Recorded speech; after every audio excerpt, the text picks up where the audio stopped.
Now, what happens is a lot of people with credits, they have trust. I trust you can do a good job, right? It's based off your credits and background. But that doesn't necessarily mean I have a bond with you. We have to have trust and bond. In this video, you'll have the opportunity to be a fly on the wall and watch a private session where I teach a multi-platinum, Grammy-nominated music producer how to build a business.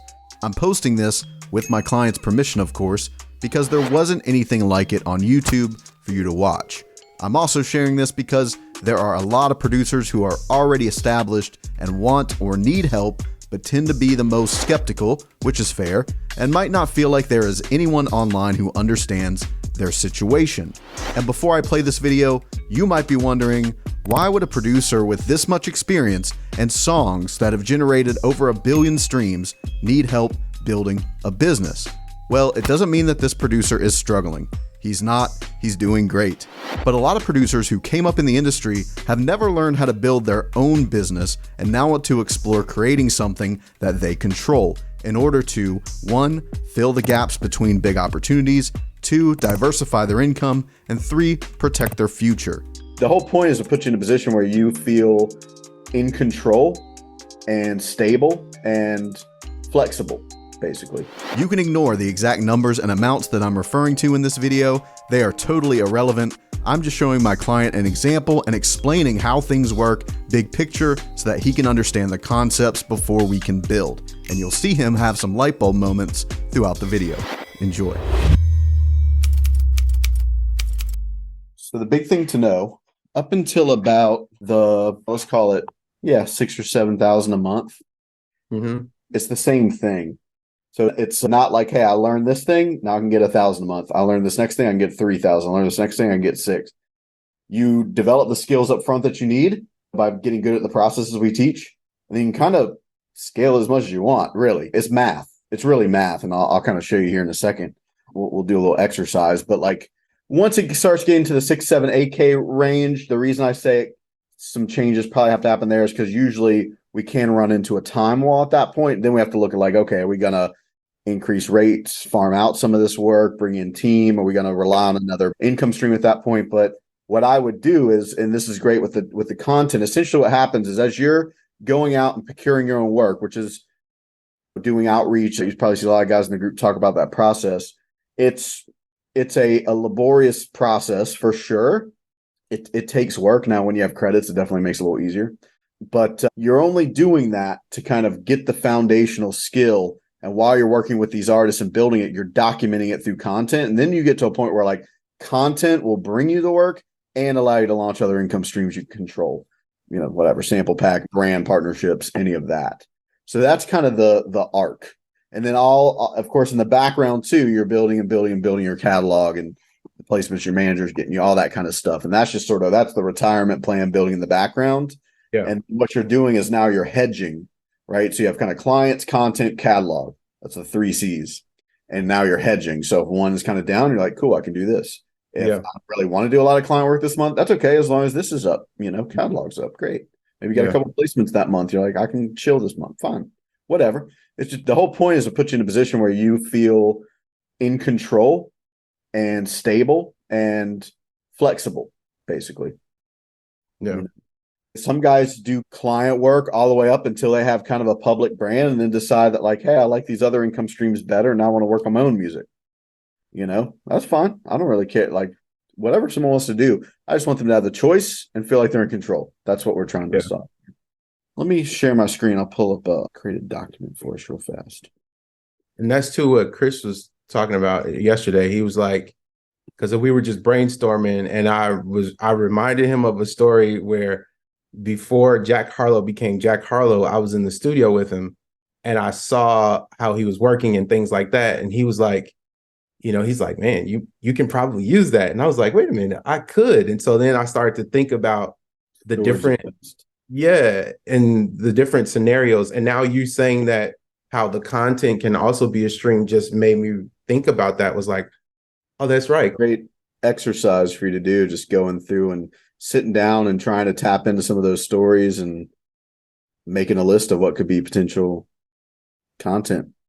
Yeah. Because I was thinking too, like artists, again, talking to Chris yesterday, artists would probably be interested in what other artists have done in sessions that I've worked with.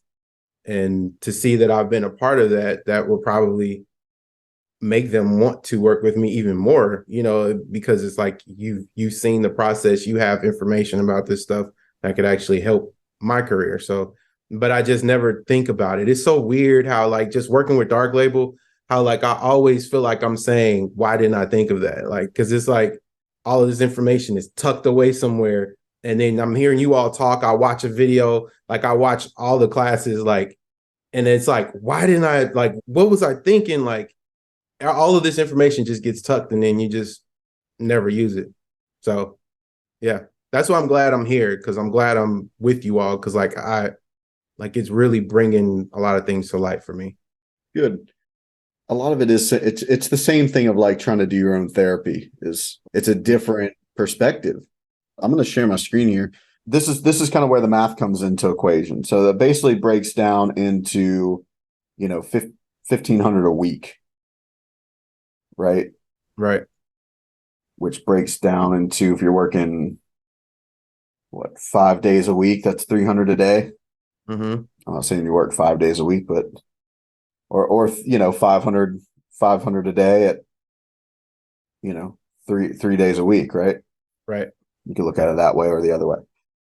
So the reason we kind of break it down is to just say, when you're designing an offer for someone, right? Because you could do a lot of different things. Have you read through like the kind of consultative like selling framework yet? It might have been one of the first videos I sent. Yeah, I know I watched the video. I don't think I went through the document that was attached to it. Well, when you start getting on calls with people, that's the document you're going to use. And what it is basically, it's a process of, a lot of people think this about selling services, but it's not. Services are just kind of the byproduct of what we need to get something done. Mm-hmm. If we're selling services, then everybody's just comparing like service to service. Now you're going to have a leg up because of the credits, but even still, I don't even want to like use that we will use that, but I don't want it to even be a crutch. Like I'm pretending you're just starting. Yeah. Because if we put the strategies in for someone that's just starting and it works for them, then it'll definitely work for someone that has credits, right? Mm-hmm. So that process is just getting really good at sort of having a conversation with someone, an artist generally, could be a company, but artist, and you're looking at like where they're at now, where they want to be, and then connecting the dots. And then the services are more in the background. You're kind of thinking, okay, I'm going to need to do this. I need to produce a track for them. I might need to loop in a writer to help them. Okay, I'm going to mix or master it. Or if I don't do that, I need to find someone to do that. You're kind of building this offer in the background that is going to help them get from point A to point B. So the reason it's important to know your economics is to say that, like, hey, if it takes you, I'm just making this up, but if it takes you 3 days to make a beat, then your beats can't be 500 or the economics don't work. Right. You'll run out of time before you ever hit the goal. Right. If a beat takes you 1 day, then you can charge 500, but that could be that you could charge much more, but you can't go below 500. Right. You can always go up. This is more just to find your minimums, because people undercharging are what creates a problem.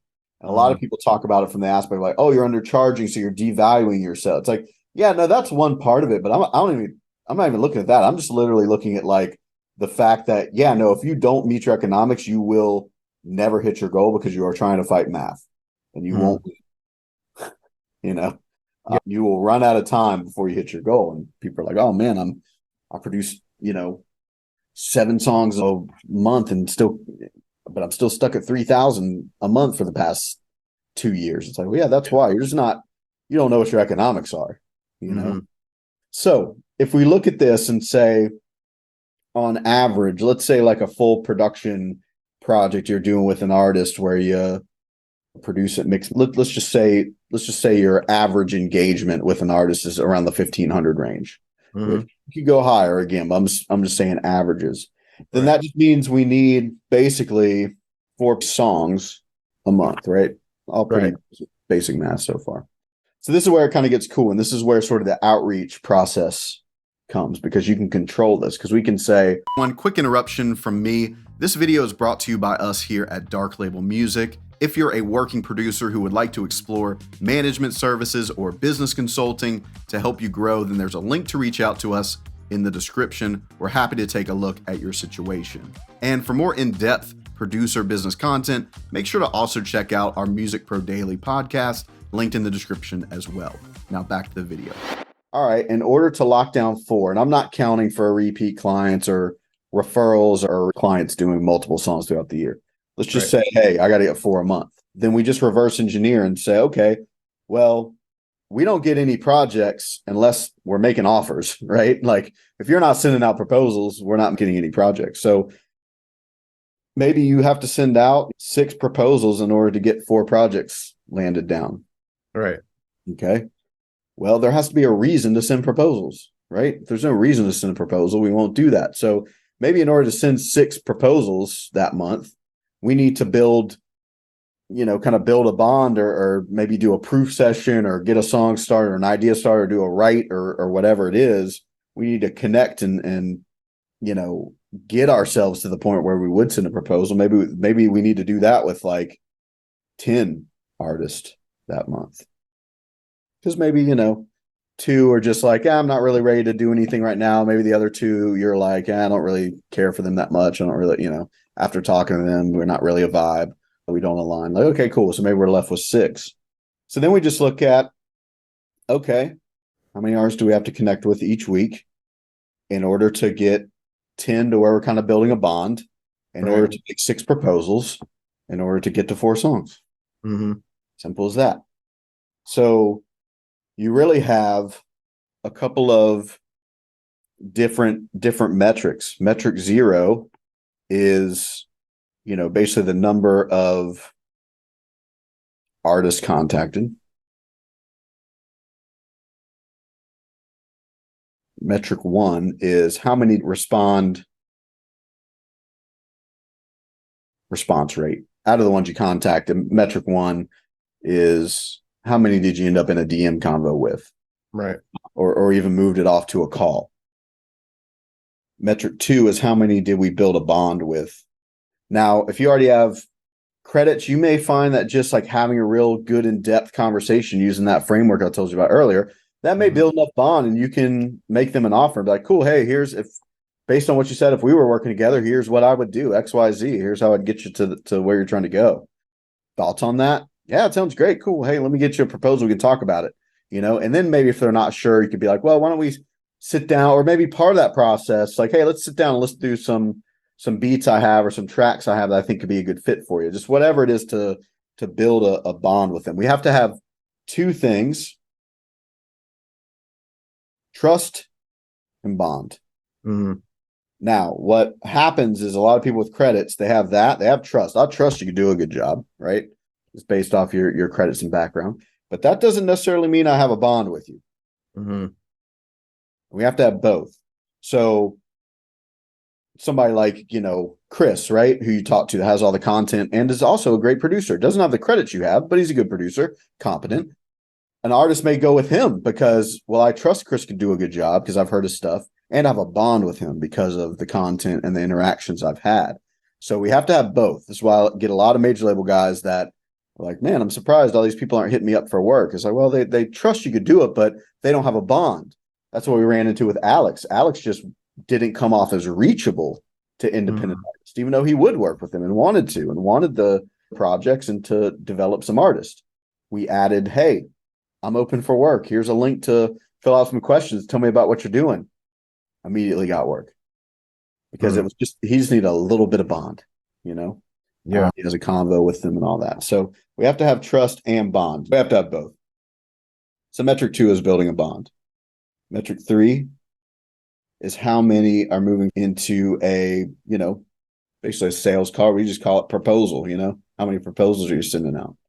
And then, of course, metric 3 kind of splits into, how many did we win and how many did we lose? And this is sort of your percentage of closing.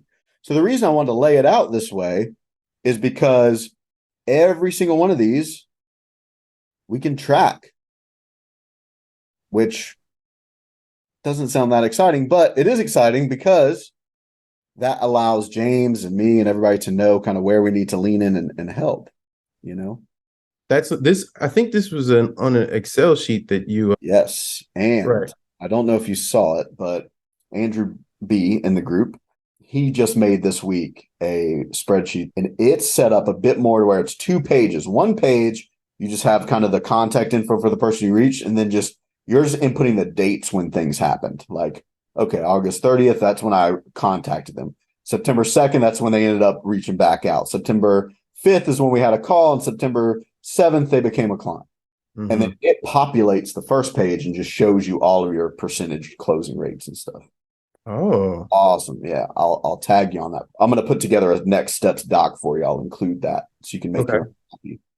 It's a little easier to keep up with. So I'm not the smartest person in Dark Label. That's what is awesome about it, right? It's Because I'm like, that's incredible. Like, I know how difficult it is to those Excel equations and like. Yeah. Now, what happens with this process is people think it's 100%, a numbers game. Biggest mistake people make with like networking. They're like, oh, it's a numbers game. Hit up a bunch of people, some will reply. The only part of this is really a numbers game is this first metric because, you can't control exactly who is going to respond, and sometimes you do have just a batch people that just aren't that responsive or everybody's on vacation or whatever. And yeah, sure, that doesn't necessarily mean you did something wrong. If that's a pattern where you're sending out a lot of messages and reaching out to people and literally no one's replying to you after a couple of weeks, then we would probably want to take a look at like how your profile is primed or how you're reaching out. There are some things there that someone could make some mistakes, but this metric is kind of the only one that is metric 0 is the only one that's kind of a numbers game. The rest of these, 100% a skill game. These are skills. When you see, and we know this because if it was just a numbers game, it means the people that contacted the most would get the most clients. And it's Right. never been that way.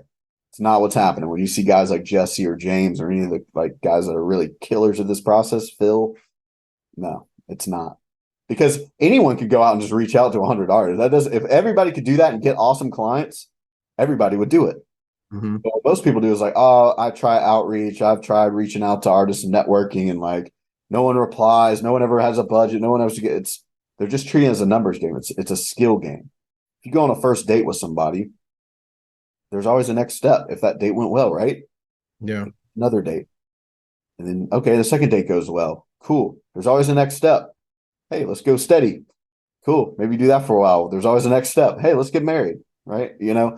But what people will do with this process is they'll just be like, it'll go well, or they'll connect with somebody like, all right, cool. And they don't know what the next step is to sort of keep the momentum going on the, relationship, which is really what this is, relationship with people.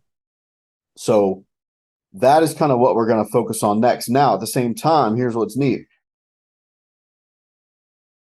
You have all this activity going on, and that's going to inspire content. You're going to document, hey, I was talking to an artist about this today. Here's my response. Or here's, I've worked with some pretty big artists like Brandy. Like I noticed that they would do these things in the studio, and this conversation with an artist reminded me, or hey, cooking up this thing for an artist today, blah, blah, blah. You doing action will inspire content, and it creates a positive flywheel effect. Because here's what happens if people aren't really doing an action. They're just sitting here thinking like, what do I make content about? They just sit and do nothing. But if you're out and you're like talking to people and documenting and talking to people and documenting, talking to people, document, it's this positive kind of flywheel effect. It just keeps growing. And what happens is the more content you make, the higher your response is. So the two serve each other. Now, I don't always start people doing both at the same time. So I think that outside of, you got to have a little bit to show for yourself, of course, which you do, but trying to learn both of these skills at the same time can be tricky. But just so you can see what the whole picture looks like, it's not an either or thing. You go out, it's like songwriters, right? They have to go out and live life in order to have shit to write songs about. They can't just Very true. Sit in the room and very true. Some of them can, but you want to go live life so that you have something to write about. So you are going out and interacting with artists and being a working producer, and that is what inspires the content. you display that content, which gets even more people interested in talking to you and doing more stuff. And it's just this awesome, kind of effect. Then you get to the point where like, you don't have to do as much outreach to hit your numbers, but you have it in your back pocket, when you need it. So eventually content or, referrals, just people coming to you and, we call it, can't spell. The only problem about this digital notepad is there's no spell check. We'll abbreviate it. Content referrals. This is all inbound, right? People coming to you. Right. This eventually takes over. Like with Dark Label now, I mean, I will do some outbound if there's some specific people I want to meet. But for the most part, we have a couple different things set up to where people come to us. But we didn't start with that. We had to build that. So it's sort of like what it seems like is the content is also what creates the bond, which is what you said earlier. It's like also, talking on the phone, of course, and, like having your one-on-one with them, builds the bond, but it seems like the content builds the bond, I guess, more, because you can reach more people just because of the numbers game, but the content seems to build the bond, which makes, like you said, that response 100%. better. There's different levels of bond. So a lot of people look at content as a self-promotion tool. Yeah. That's what they get in their head about it because I don't like self-promoting. I just don't. I've never looked at it that way. I'm not all giddy to self-promote as much as anybody is. Like, believe me, I just understand how much, like, I look at content as a networking tool and understand how powerful it is for that. Because listen, outreach is incredible. Outbound networking is awesome. It's very controllable. It's a great skill to have in your back pocket. It's most people, it's not their favorite thing to do, because it's high effort, but it kicks up the initial work. We could document it and then it gets the spiral of content going. So yeah, you're right. Think about, like, let's say, we maintain a relationship like we have now. It's a great relationship. And we have calls like this for a long time and you're in our community. And 10 years from now, I say, hey, Stuart, I have this, idea that I'm thinking about doing. And I think you'd be really, really cool for this, idea I've just made up. Mm-hmm. Would you probably consider it at least? Mm-hmm. Of course, because we have so much bond by that point. Yeah. So that's, at first you found us through, were you a referral or YouTube, or how do we meet initially? YouTube. Yeah. Okay. So that content built enough bond for you to want to reach out and talk. But that content didn't build enough bond for you to just like immediately sign up for Dark Lab. There's not an option to. It might have, but it got you. It was enough bond for me to be like, well, let me meet Dan. Let me talk to this guy at least, or reach out, see what they're about. Then the next time we had a phone call, right? We had our first little intro call. And then we had another phone call. And then we might have had a third phone call. I don't remember. And then now he became a client. And now we work. These are all just stages of bond, because our goal is to work with you for a long time, as it should be for you working with your artist for a long time. So every one of these is just a different stage of bond and a different level. They all build bond just in different levels. What also happens in each level, skepticism gets removed, because it's a skeptical world. We should be. There's a lot of weird crap going on, right? So the first thing you see a video, like, okay, I'll give this guy a shot. You talk to me like, okay, seem like a pretty cool guy. I'll do another call. We do another call. We work together. We prove ourselves to you, and now we have a great bond together. And hopefully we'll work together for a long time. Mm-hmm. That's how it works. So to me, content is just, it's a incredible network tool in just the sense that it builds a lot of bond, enough bond at least for you to entertain a conversation together.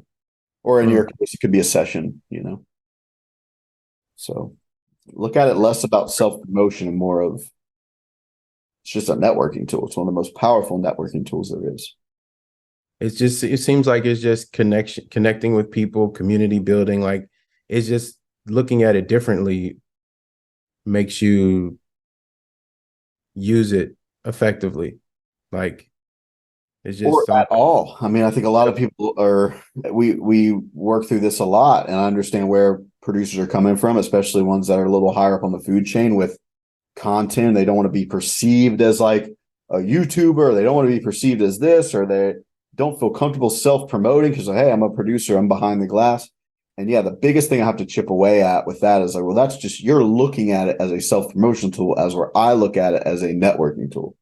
And it's easier for me to do because I've literally seen the benefits of using content to get work in the music business for over a decade. So I believe it.